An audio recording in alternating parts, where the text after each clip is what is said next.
আসসালামু আলাইকুম। কেমন আছেন সবাই? আমি মিলা, আমার চ্যানেলে আপনাদের জানাই স্বাগত। আমি আজ নিয়ে আসলাম কাঁঠাল বিচি দিয়ে শুটকি রান্নার রেসিপি নিয়ে। এই রেসিপিটি রান্না করতে প্রথমেই আমি একটি কড়াইতে পরিমাণ মতো তেল দিয়েছি, তার মধ্যে কিছু পেঁয়াজ কুচি দিয়ে নিলাম। এবার অল্প আঁচে এগুলো একটু লালচে করে ভেজে নিব। এখন দিয়ে দিব পরিমাণ মতো লবণ। অল্প পরিমাণ পানি দিয়ে নিচ্ছি। প্রথমে পানি দিয়ে নিলে মশলাটা দিলে তখন মশলাটা আর পুড়ে যাবে না।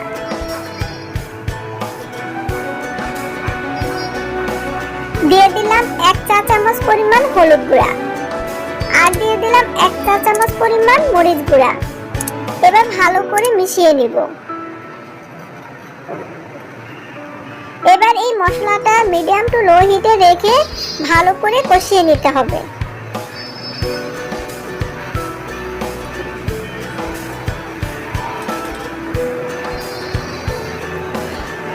একটু কষানো হয়ে গেলে এর মধ্যে দিয়ে দিলাম আগে থেকে ধুয়ে রাখা চাপা শুটকি।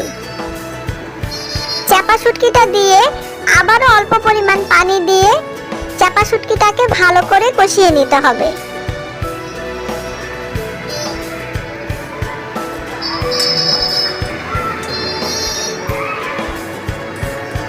এবার একটু খন্তা দিয়ে নেড়ে চেড়ে শুটকিটা ভালো করে মিশিয়ে নিতে হবে।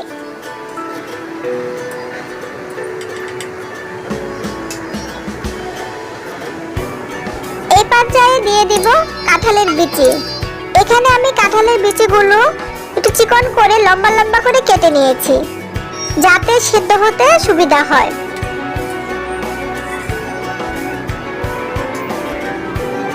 আবারও ঢাকনা দিয়ে 8 থেকে 10 মিনিট লো হিটে কষিয়ে নিব।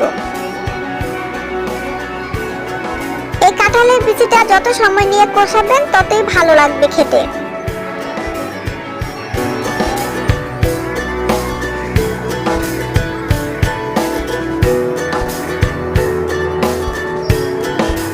কষানো হয়ে গেছে, এবার দিয়ে দেব পরিমাণ মতো পানি।